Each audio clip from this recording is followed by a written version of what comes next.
Good morning. You're listening to WXOX 97.1 FM in Louisville, Kentucky. You're listening at Art FM, streaming that way or listening through the app. There's all sorts of ways you can find us. This is LVA's Artebella on the Radio, the show produced by Louisville Visual Art. And I'm Keith Waits, your host. And I'm here today to interview Esther Callahan. She is an African-American independent curator, arts organizer, and feminist scholar with roots in Minnesota.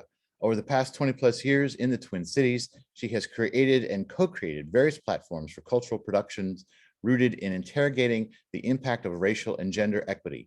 She is the former co-director of the Emerging Curators Institute, a Minnesota-based nonprofit designed to build the individual practices of emerging curators from diverse backgrounds. In 2018-19, she was curatorial fellow at the Minneapolis Institute of Arts, where she co-founded the Curatorial Advisory Committee, embracing all departments in MIA, including facilities, accounting, and visitor information, which has been adapted at MIA and other museums to help inform diversity, equity, accessibility, and inclusion practice in curatorial work.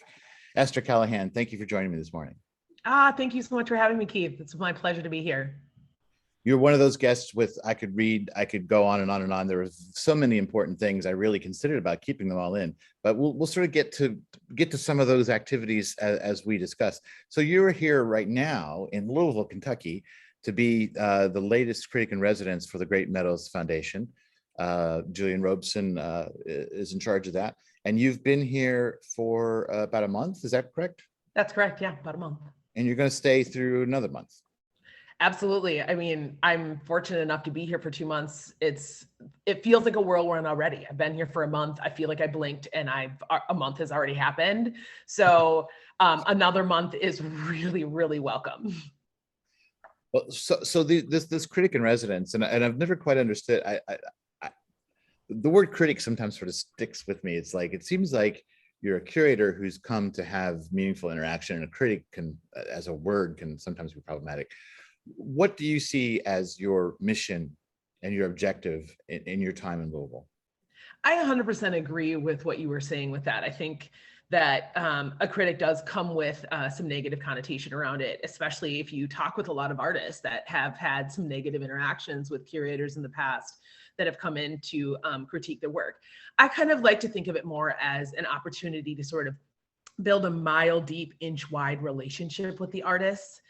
And really sort of challenge them in the work that they're doing, ask them a lot of thoughtful and introspective questions to really get them to debate what it is that they're doing, who is it for, why are they creating this art, how are they going to see it, how can they see it possibly through a new lens, through a new approach, how can they have and incorporate intersections into the work that they're doing that fits within the identities that they exist within, whether it be race, class, privilege, gender identity, their fluidity in gender, in position, in space.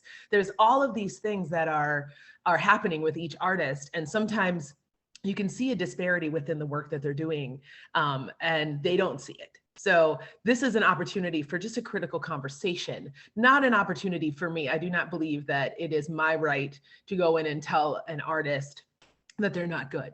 It is my opportunity to encourage and challenge them, to push them into a space that I can see that maybe they've been blocked in. Well, and having spoken to all of the previous people who have done this program with Great Meadows, that seems on track with what I think how they were usually approaching things too. They were all pretty excited. That's good to hear. Yeah, I mean, it's really exciting, Keith, to get an opportunity to be in space with artists who are welcoming you into, especially during this pandemic, a lot of them are in their homes, so welcoming you into their home, it's a very private space. And then sitting in there nervously waiting for you to critique their work is a little nerve-wracking for them. So, there's layers. You have to go in there with an open mind and an open heart, and you hope that that's going to be the same way for you to build a relationship with the artist. Well, now looking at your background and this emphasis on diversity, equity, and accessibility and inclusion, we were talking a little bit before we started recording about that. I'm curious if there was any sort of change in the approach, if Julian and Great Meadows had any sort of change in the approach, or if that was something where you wanted to, in other words, the importance in this action, this 2 months you're spending here, of trying to push past maybe a more obvious list and identifying and finding some of those artists so that you're realizing greater inclusion. Well, I think what the Great Meadows Foundation and Julian does is really provide an open-ended opportunity for the critic in residence to decide what they want to do with their time here, which is in and of itself an incredible gift. There are some parameters for sure, but the majority of the time is really an opportunity to complement the work that you're already doing, and then how to impact artists in this space, right? So it is up to me, it is up to the past 3 critics in residence to decide how we're going to define what our time here is for us, and what does that mean for the artists that we get to engage with. So for me, because you're right, my focus really is, I'm super passionate about sort of transforming the landscape of inclusion and providing access and opportunity for artists that sit in the identity of BIPOC or LGBTQIA, or artists that have been on the sidelines and othered in quite a lot of ways. I really think it's an opportunity to bring new voices into the conversation. And so when I started this journey, I was paired up with an assistant, Abigail, who is incredibly wonderful. So I'm super glad that Julian offered an assistant to help me sort of weed through this incredible list of artists that are here in Kentucky. I just offered a little framework to Abigail for who I'm sort of interested in looking at. I don't have an idea of, I do not want to see anybody and everybody, I only want to see BIPOC artists, but that is the majority of my focus. So about 60% of the artists that I'm going to see are going to be identified in the BIPOC arena. But there's trauma that sort of sits in also identifying and only working with a specific population, because for some it can seem as an othering, like I'm othering other artists. I don't want to see them because of their skin color, and that's not the case. It's an opportunity to open the doors and pathways for some of these artists that maybe haven't been given that. And I think, each one of us has the right to sit in the sort of field and the communities that we want to engage with. And that's just the areas that I want to as well. I also see that there's an incredible future with intersecting artists of all backgrounds, all colors, all genders, all theories, and working with them on building incredible relationships and potential for exhibition in the future. So for me, that's really what it was. It was finding out that I had an assistant, really setting a few little parameters about, the sort of the numbers of BIPOC artists I'd really like to work with. And then really also, I sit in a space of really wanting to acknowledge that emerging artists really need help. When you are in college and you're getting critiques from your professors and you have critiques from your friends and other classmates, there's a lot that's happening. And then once you're out of that space and you're potentially in your own studio, or you haven't even made it into a studio yet, you are losing some of that practice moment of critique that's happening. And so this opportunity to come and be in space with artists is not only a transformative opportunity for me to be in space with incredible, thoughtful humans, but also to be an opportunity for these artists to really feel empowered, to push them, to challenge them, and find a little bit potential more focus on the work that they're doing and where they want it to go. I once had a conversation on the show with an artist who's somewhat senior and a terrific reputation around town. I won't say the name. And we were talking about the sort of community of artists that had sort of come of age together and really moved through life together. And I said, it must be great to have this sort of community and connection and support. And he said, well, the other side of that is that nobody will ever be critical of me. Everybody kind of, there's a certain amount of affection and respect.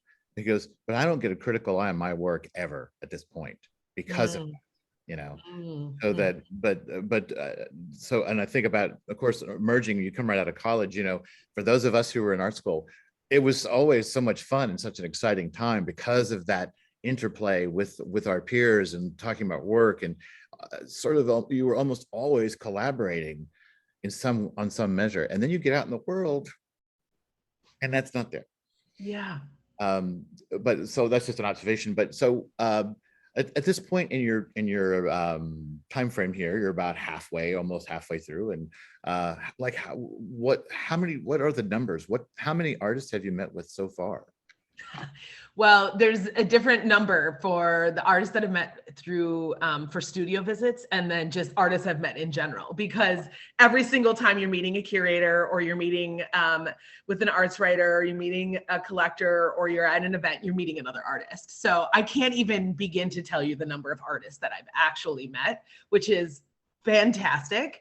And every single time you meet somebody else, they're like, oh, I need you to meet, or have you met with this artist? Have you met with this artist? So I have also a laundry list of other artists that were not even on my radar before I came here to potentially meet with. And then it's also been my joy, and also potentially a lot of my extra time when I've gone into artist collectives, where you meet with an artist and then they want to introduce you to another artist. And when you're introduced as the critic in residence, all of a sudden you're also doing another critique before you even realize that you were in it.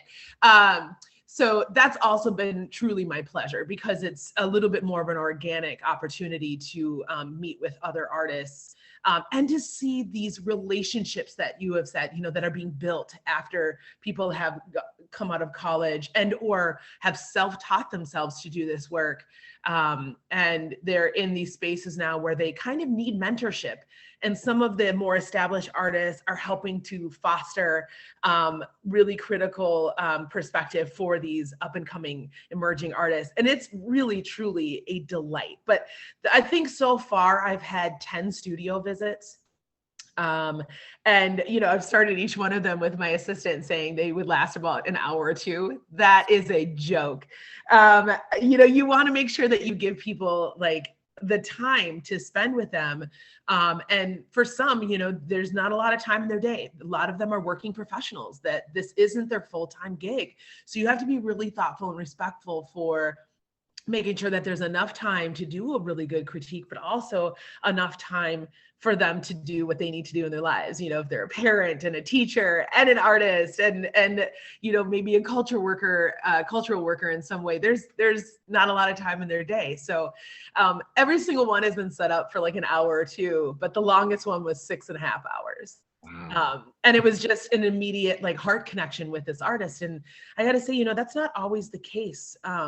You hope that you're going to connect to the artwork, but that doesn't always happen. And that's also another thing I think people don't necessarily understand about being a critic, is that I don't have to like your art to be able to critique it. I can still be respectful about the work that you're doing, and really help to understand why you're doing the work, where it's coming from, and then to offer, like I said, some challenges to sort of get you to see it in a new way, to help sort of offer another possibility and opportunity down the road for your creativity. Well, and you seem to, I was also thinking that there's probably a certain amount of time to sort of, where the ice has to be broken. You have to get everybody comfortable. When we got on, even before we started recording, you very easily engage in conversation. So maybe that's not a problem for you. You seem to really enjoy talking to people and all those kinds of things. Have you ever heard the term, Keith, energy vampire? Are you? I don't think I am one. I think it's the opposite. I actually get energy from talking with people, right? So it is one of my biggest joys to be able to make connections with people quite easily. And it's really helped me in my career, let me tell you. Well, so what you haven't gone through your process yet, and so it might be early, but I feel like I want to ask the question. So what is your sense of this artistic community? That you probably had some preconceptions, or maybe you're good at not having those, but everybody's got some sort of thought about going into a situation. But how would you sort of characterize what you've learned so far about the Louisville community of artists and the surrounding area? And is there what has surprised you maybe about it?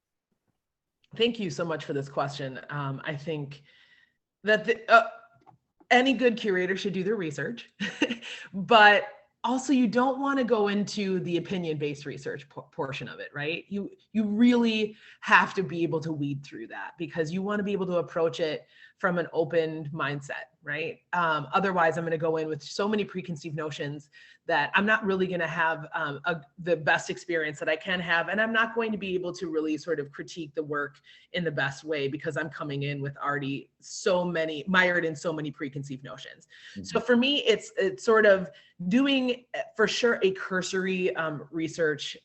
There are definitely a number of artists, and I've said this to people here in Louisville, that there are some artists where I just want to look at their imagery. I don't want to read anything about them, because I want to go in and I want to meet them, and I want it to be fresh. I want it to be an organic conversation. I do not want it to be something where, again, I'm mired in somebody else's perspective. And it's very easy to do that, to read when you're reading articles that are done by really talented art critics, but they can have very disparaging opinions about the art, right? And very disparate opinions about the art. So it is both it's a yes and. Like, I want to do a little research, but I also don't want to do a little research. But of course, I'm going to a new space, so I had to learn a little bit about the place that I'm going into. And Julian provided me with information and connections to people to ask questions.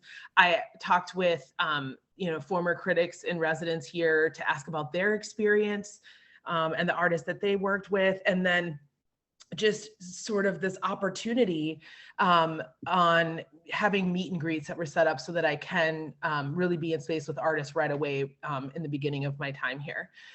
Unfortunately, that was marred by the loss of the founder of the Great Meadows Foundation, Al Shands. May he rest in peace. But up until the very end, this vibrant 92-year-old man was really engaged in making sure that I was in space with other artists. So the first meet and greet that I had was at Great Meadows, at Al's house. And it was fascinating, Keith. There was a number of artists there that I hadn't met. There was there were professors, there were emerging artists, there were emerging curators, there were arts writers, there were just this beautiful conglomeration of Kentucky artists, and not just from Louisville, which was a beautiful moment too, because I got to see and hear from artists that were, from 90 miles away from Louisville. So that was really, really wonderful. And in that moment, it was not only eye-opening for me, but it was actually really eye-opening for the artists that were in that space, because we did a little introduction, and then we did a popcorn where we asked everybody that was there to introduce themselves and tell a little bit about their background. What was fascinating was, while we were in that room, standing in this great, beautiful home that is also a museum, all of these artists kept talking about their connection to the earth, to the environment, to the art that they were creating was really representative of eco art. And none of them had known that this was a thing. And this has been a through line, Keith, that I have noticed. And it's so powerful to see how many artists in Kentucky are working through the lens of how to showcase what's happening to our earth through their art, whether it's digital projection, whether it's oil painting, whether it's mixed media art through using only recycled materials, whether it's literally, I am creating art out of trash. There was these permanent and impermanent moments in these conversations about the art that they're creating. For me, it was almost like it was a symbolism that was sitting in this need to tell the story of Kentucky through the lens of eco art. And as a feminist, this is right up my alley to want to talk a little bit more about how, the environment affects women, and especially those that sit in the other category. So really this through line of eco art is fascinating to me, because it was not something that I was specifically looking for. And I don't think that these artists had any idea that each other was doing this work. So not only did I get connected to an entirely new perspective of the artist community here in Kentucky, but so did these artists. So there's layers that, just being in Al's home, he created these other opportunities. And I'm literally sitting there just thinking through an exhibition in my head, like, okay, so we're going to move this, we're going to put this over here, we're going to talk about this. It was really, truly a beautiful exchange with those artists. Well, and while I can think of several artists that sort of meet that description of somebody who is knowingly, intentionally doing work that connects to the earth environment that way, it's surprising to me that was that dominant as a theme in that experience, that there was that many that it had that impact on you. So that's fascinating to hear you say that. And it wasn't just there. This is something that I'm continuing to find. Whether it was through, an artist that I was intrigued through their imagery that I saw on their website. And then when I go there, I find out that the materials that they're using was rooted in this eco art aesthetic. There's one of the artists that I met with who does these really intentional pieces that are focused on the erasure of women and a way to give power back to women. She's in her 70s. She's literally one of the most spitfire artists I've ever met. I walked into her studio and we were immediately dancing together. Like, this is how all studio visits should start, by the way. Little bit of body movement, getting you going, right? And then you sit down and you really have a deep conversation about the work, the context, to the point where, in the middle of that studio visit, we were hugging it out and crying through the context of it because the work was heavy. But again, the work was, the intention was heavy. The work itself was uplifting in a way that had, again, multiple layers. It had the use of trash that was not just trash from Louisville. It was trash that was being sent to this artist from around the world. Germany, Canada, all parts of the United States. People are sending her trash and she's turning it into treasure. Like, literally that sort of cheesy from trash to treasure. It was happening in this moment. And it was happening for an artist who was like, this is how I have this. It's almost like how she breathes. This is work that has to happen, right? And it had such a potential for connection to so many different communities, but was still rooted in a specific cultural aesthetic. So I was surprised that I didn't know the work from what you could see online was recycled materials, trash basically, or until I got there. So there's been a through line, again, just from meet and greets, from studio visits to gallery visits, that going to museums and seeing the artists. It has been really incredible to see that through line, Keith. Some of this makes me think there was a note I made when I was reading through material about you, that you describe yourself as a creative social entrepreneur, and I feel like that touches on a little bit in the sense that artists were, this whole idea of recycling and repurposing is something that has been a natural part of artists' life and experience for generations now, before it was ever fashionable. But talk to me about, and I see a lot of evidence for this in different forms. And a very common thing in doing this show is, since it's mostly to be on the radio, is the language, the characterizations, the descriptions, the way we sort of characterize and describe everything is sometimes seems so limiting. I'm constantly finding that an artist is never just one thing, and I feel like the creative social entrepreneur, I'd like you to talk about that, because I feel like that's a very important part of what is happening with artistic identity in recent times. Yeah, there's a professor, her name is Kimberly Crenshaw, who coined the term intersectionality, which is this analytical framework for how do you understand the aspect of a person's social and political identity, right? So there's all these intersections that are happening, and Kimberly Crenshaw's intersectionality really was something that propelled me forward into basically understanding a little bit more about what social entrepreneurship is, about this creative social entrepreneurship. You know, the basic term for that is really just you're trying to solve a community problem, right? What is that way? And I think we can do it in a lot of creative ways. Whether it's to shift sort of a cultural perspective, a social perspective, an environmental issue, especially touching back on all of these artists, right? There's a deep need for this across the country, around the world. We really need to have more large scale transformational opportunities that benefit a significant number of people. In all honesty, that's what Great Meadows Foundation is doing, right? They are providing these transformational opportunities for artists that would have never had these opportunities in Kentucky. But for me, it's shifting in a lot of ways. Like, for instance, one of the things that really was important to me when I was working at the Minneapolis Institute of Art in the Contemporary Art Department was when I saw how the exhibitions were being created in this encyclopedic institution.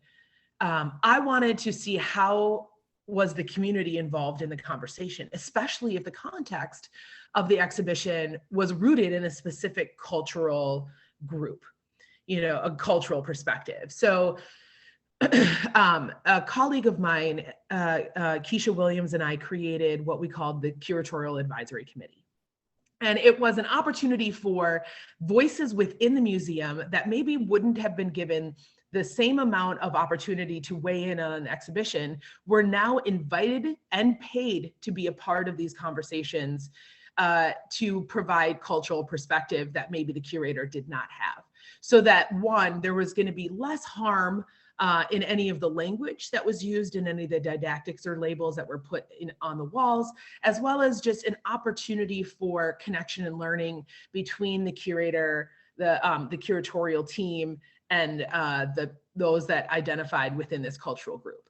Not only was the Curatorial Advisory Committee something that really made a huge impact on the Mapping Black Identities exhibition that was there, one of the longest running permanent collection exhibitions at MIA, but it also provided an opportunity for it to become a normalized practice within the museum, and then it became a practice within other museums. So it has become an opportunity for more people that have felt outside of the process, outside of their cultural identities being understood and implemented through the work of an exhibition, to now be invited in and paid for their work to showcase the culture of the art that's being presented on the walls. So for me, it's about really truly pushing some of those boundaries that we sit in the sort of traditional spaces. It's about offering an opportunity to solve some of the community-based problems that were happening. And a lot of museums have seen this. And a lot of different exhibitions have seen this. Curators have been called out, executive directors have been called out, organizations have been called out for not being culturally sensitive when they put up work. So this is an opportunity as a creative social entrepreneur opportunity to shift what that looked like. Well, and is there, as you're talking, and I was thinking about this earlier, and maybe this is an impossible question, but when you look at institutions, and it does seem like so many arts institutions have been white-led and are still white-led, like what is the most important piece of advice? This is why this is sort of an impossible question, I guess, maybe. So I don't mean to put you on the spot that way exactly, but I'm curious what, and you obviously have thought through these issues a lot. So what's the most important piece of advice you can give to cultural institutions about what they need to do in this moment? And when I say moment, I mean this last year or two. You know, a moment is bigger than a minute. Yeah, it's a good question. It's a hard question to answer. You know, I want to preface it by saying, you know, as a Black woman in the arts world, I don't speak for all of us. We are not a monolith, right? I'm not going to have the same answer as somebody else from potentially the speed, you know? I believe that it starts with the individual. This is sort of the problem with a lot of these arts organizations, is this hierarchical leadership style, which is not necessarily a negative, but the weight all sort of lands on one, right? And the head of this organization can direct sort of, you know, the traffic of those that are working there in being able to sort of confront societal expectations, to confront systems of oppression, to push back on who is seen and who's not seen. But it's really hard to do that when they're not having conversations with everyone around how to do that, how to challenge that dominance, right? The unfortunate thing that I've seen quite a lot in a number of institutions is that those that don't sit in the leadership positions are the ones that are doing a lot of the day-to-day work on dismantling systems of oppression. And a lot of leaders, rightfully so, because they're extremely busy leading these organizations, don't have as much of the time to attack some of the internal things that we sit in as individuals, how we were raised, how we sit in the world, the opportunities of privilege we've been given, and really be able to confront those and to lead with a lens of empathy, and empathy in a way that doesn't other, but empathy that personalizes the experience a little bit more for you to have a better understanding of how to consider difference in a museum, in an exhibition, in your educational process. And again, to gain recognition on doing that challenging work versus gaining recognition because you put, you know, BIPOC artists on the wall. It has to go beyond just wanting to have what's hot right now in your work. Versus, again, building mile deep, inch wide relationships. Because at this point, there's a lot of mile wide, inch deep relationships, and that doesn't go very far, right? We don't want these relationships to be transactional. We want them to be relational. Learn from us, build with us. We're all in this together. We deserve to be in here together. And you know what I always like to say, come on, jump in. The water's fine. It's real good. Get in here. We're happy to be all in this water together, learning from each other, fighting against these powers that be. Well, it strikes me that, of course, those relationships probably do start as transactional. You bring an artist in to be a part of the show, or you hire somebody to do a thing, but that the important thing is not the initial trend. It's like the sophomore slump or whatever, right? It's like the initial impact in relationship is great, but where does it go in its next step, in its next phase, and how do you extend that out, and how do you go deeper with it and not just tick off a box? Absolutely nail hitting head, Keith. Yes. But you know, it also occurs to me, and to be honest, this is something that I watched this series recently called The Chair, and there's a moment where the woman who's the head of the literary department, the English department in this university, wants to give this lecture, this prestigious lecture, to this Black woman who's a newer professor there, and is really, you know, she's like on fire. She's a hot ticket, and a fat cat donor wants it to be David Duchovny. And so and it raises the question for me, is like, when you talk about the person at the top of the organization, but sometimes and I haven't heard this question a lot. What is the responsibility in that relationship to donors, for the donors to maybe push the organizations or to hold them back from that kind of change? Ooh, Keith, you're asking all the hard questions, aren't you? We're going in. Okay. I'm here for this. Let's do it. I think you thought about these things. It is one of the hardest questions because there isn't a right or wrong way. There really isn't. Each donor is different. Al Shands, as a patron of the arts, is going to be vastly different than another patron of the arts on what they want, or how they want their legacy to be seen, or what the interest is. Is it about the profit of the art that they're collecting, or is it about the relationships that they're building? Is the is the relationship with funders for museums and galleries? Is it about really truly being able to create and experience ephemeral, weird, interesting, out of the box art? Or is it about what they want to see so that they can fund it? And we've seen this time and time again. We've seen this play out in TV shows. I've seen it in Chicago Med. I've seen it in Grey's Anatomy. I've seen, like how you see it in movies. We've seen it in plays. Claudia Rankine's The White Card is a perfect example of this. It's an American play that asks the questions: can American society progress if whiteness remains invisible, right? What and who is actually on display is really the question that's being asked through that play. And it's a fascinating play around two white Manhattan collectors who are collecting a lot of Black art, and they bring in a Black artist. And while they're in conversation with the Black artist, they are basically sitting in an endless dinner party of micro and macro aggressions towards this Black artist. And the Black artist is the one who's having to push back and create all of the context on why don't you see me? And this is the conversation that I think a lot of funders are not having, specifically because they do sit in a space of privilege. That doesn't mean that their privilege should connotate what the organization should do with that money. But that's unfortunately not how that works, right? That is not generally how that works. For the most part, the majority of funders and funding streams comes with a caveat, hey, that memo on the bottom of the check will say this is what it's for. Now, sometimes that direction is actually really poignant and powerful and can do wonderful things like, oh, you don't have a contemporary department in your museum. I want to leave you an endowment for a contemporary wing to be created. And now this museum is able to bring in X10 artists like they were never able to do before. Fantastic, right? That kind of direction we all want to see.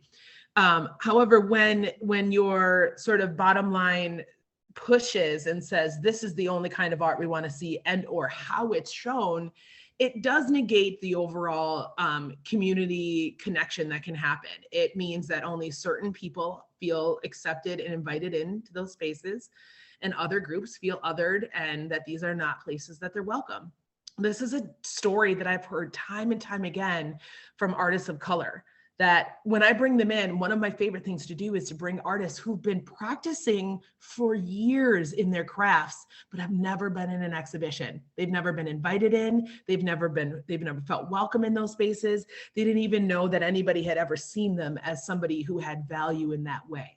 Now, this actually alludes back to what you had said earlier, Keith, about how, there are a lot of artists that previously, before we started this conversation, when we were just checking in, what are some of the spaces that artists of color are really interested in? Do they want to come into these spaces, or do they want to create their own? It's kind of a mixed bag. We all want to be seen, right? We all want to be seen, but we want to be seen on our own terms and not on the terms of somebody else telling us how we have to be seen and how it's to be framed. So one of the things that I'm very keen to do when I'm putting an exhibition in is to ask the artist, and this is something I think I've asked most of the artists that I've had studio visits with, is how do you want your work to be shown? Do you want to be a part of that, or do you want the curator's voice to be the main narrative when an exhibition is done? Because I think it is really important, if I'm working with a living artist, that their voice is also part of it, so that they, again, have an opportunity when traditionally their voices have been erased out of the context of how their art is shown and seen. So I think I did a roundabout response to your question, because it's a hard question. There's a lot of nuance and intersections that are happening within these conversations. I also would say that one of the biggest things is to look outside of traditionally who you think can fund it. Lonnie Bunch from the Smithsonian, the secretary of the Smithsonian, when they were building the African American Museum, they had a really important mission, and the mission was to find Black people to fund it. And so Lonnie went literally across the country and got money, whether it was $1 million donation or a $6 donation from somebody who was shining his shoes. That museum was built by Black money. And I don't mean in a way that's like, oh, this is how everything should be done. It's just the reminder that BIPOC people have money. And they should also be invited in to give money to these organizations, to be asked to join boards, to be invited in to offer thoughtful critique on the work that's happening, to be allowed to leave their impression of what the next steps for an organization should be.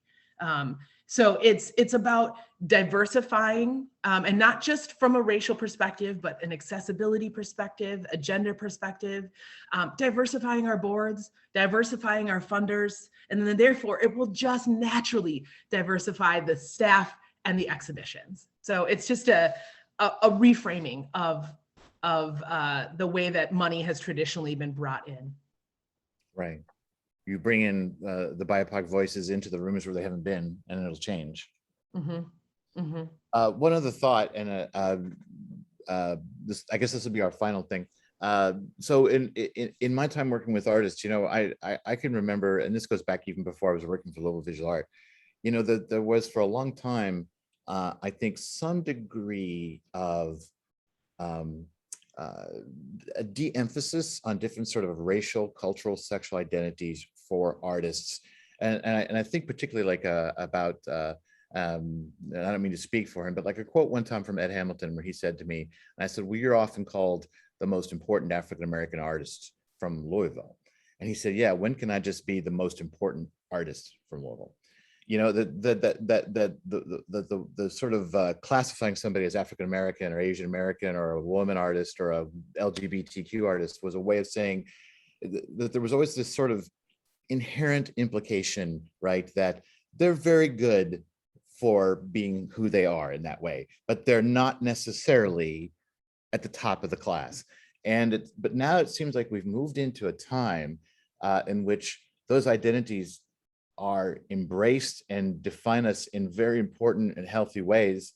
You know, that it is very important. And again, as somebody from inside an institution, some of the kinds of submissions that we're getting and stuff like that, where those identities seem to be an important part of what they're trying to offer as an artist.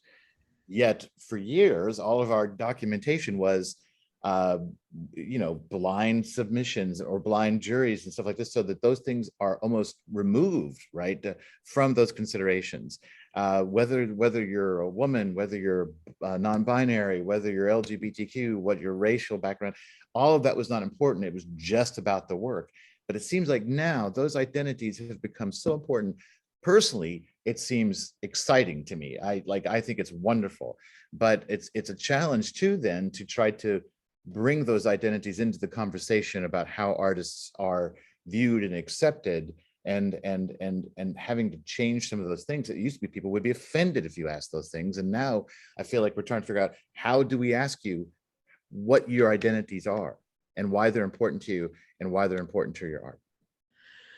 These are all really important points that you're making, Keith, because you know, this is also just like a basic history lesson, right? We like the ebb and flow of how we are identified, who identifies us, when is the identifier acceptable and when isn't it, how that language has shifted and will consistently shift. You know, like I don't identify as African American, I identify as Black, but also like I identify as mixed. And some people will say that if you're not mixed, you're Black. Some people will say now it's time for the mix to be on display because we deserve to be seen. And what is our mixed? What is our mixedness? And how can we, you know, so there's so much nuance to identity, right? And in all of my studies around this, there has been a real true hill and valley, ebb and flow around that. But one thing that has remained consistent, I think, is especially right now in this digital era that we're in, is people will go in and using their, you know, like Boolean operators while they're trying to research, they're going to be typing in what it is that they're looking for. And while they're in there, if they look for, say, Black LGBTQIA artist and nothing pops up, that's a problem when there are a lot of Black LGBTQIA artists, right? Now, it is up to the artists to decide how they want to be identified, but also it is up to us as curators and people in the arts community to help continue the conversation around what does identity look like, who gets to identify someone, and then how are we choosing to do that. So one thing I think is also really important is that identity itself has not been present in a lot of, this art historical canon. When we look through it and we're in schools and people are in art history classes, what are they learning? Who are they learning about?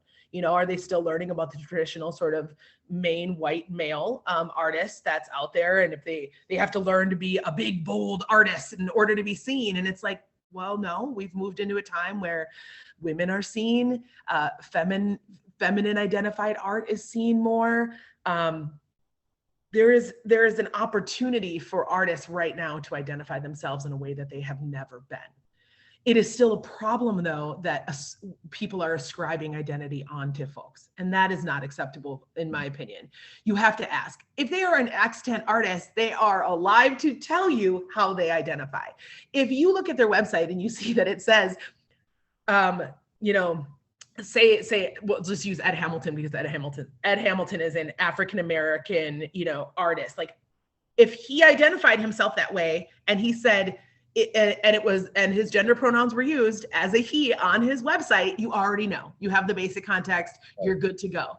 If you're looking at an exhibition and somebody put it up there, it may or may not have been researched. I'm going to go with it's probably been researched, but there are times that has happened where somebody knew that maybe an artist was LGBTQIA. They put that on the label, but the artists themselves didn't publicly want that as their identifier. So it is about, again, that relationship piece. It's about having respect for how the artist wants to be identified, but it's also about, pushing some artists. I remember I was giving a lecture at the University of Minnesota, and there was an opportunity for a Q&A at the end of it. And one of the students had asked the question about, they call them editathons that happen in different museums where they help add artists into like Wikipedia.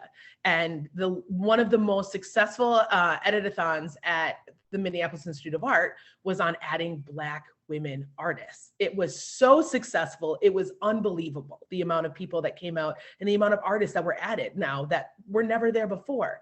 And the question that was asked is like, well, why would I want to put my identity out there? And I pushed back and was like, do you want people to find you? People are going to look for certain identifiers because this is how we build community. So often we look for who looks like us, what makes us feel safe. Some of our amygdala fight and flight response is a part of how we identify and meet with people, right? So like, this is something that happens. And also artists that are BIPOC or LGBTQIA have been sitting in a deficit of identity, of being identified, being seen. And so this is that opportunity. However, I want to also state that I hope, I really hope, Keith, that we are not in a bubble, we're not in a bubble. I hope we are not in a let's advance BIPOC or Black artists right now bubble, and that it will burst at some point, and that only those that have made it to the top are still going to be seen. I hope that this continues this opportunity for inclusion. I hope that we start seeing Indigenous artists in a way that isn't in the past, but is more in a contemporary moment. I hope that we see Latinx artists really being put on the forefront of exhibitions and being given solo exhibitions in ways that they've never been before. I hope that we see these exhibitions that are really talking about the intersections of identity and how we are more beautiful together than we are separate. I really hope that, again, we are able to put more thought into how the person themselves, the artist, the human behind the work wants to be identified versus how we want to identify them. There's also another way to do it too. One of the exhibitions that I did, we put the picture of the artist there. We didn't have to put the actual identifier, the person could see them. You know, when you walk through a museum, quite often, you might think that because of what you've been taught in the past, that the majority of the artists are white. Then all of a sudden you walk through and you see these images and you're like, whoa, that doesn't look like who would maybe have painted this picture, or who maybe would have taken this photograph, or who maybe would have made this mixed media extravaganza, and then you're kind of a little bit of like, wow. And then I think also there's one other opportunity, and then I will stop the gabbing on this end, is living artists are quite often available on a digital platform. We can connect to these artists now in a way that we have never been able to connect to artists. We can watch them in their studios, giving a live insight into the way that they work. We can interact with them and share our thoughts about a piece that we saw hanging in an exhibition, and it goes directly to that artist now in a way that it never did before. Artists that have not been seen in ways in the past that maybe have been bought, exhibited, and collected are now being seen by the everyday, because there is a different level of access now that is available through digital platforms that was never there before. So there are just really a lot of beautiful ways for artists to be seen and honored now than they were in the past. And I am here for all of it. Well, Esther Callahan, I think that is a marvelous note to end on. Thank you so much for joining me today. We are completely out of time. I wouldn't be able to air all this if we keep going, but I feel like I could keep talking to you for a long time. It's very energizing. Thank you so much, Keith. Thank you so much to the Great Meadows Foundation, to Julian Robinson, and to just the Kentucky artists, and to LVA's Artebella. Go out and give. It is the time right now. Give, give, give. All right. Well, thank you. We got to leave it there, Esther Callahan. Thank you.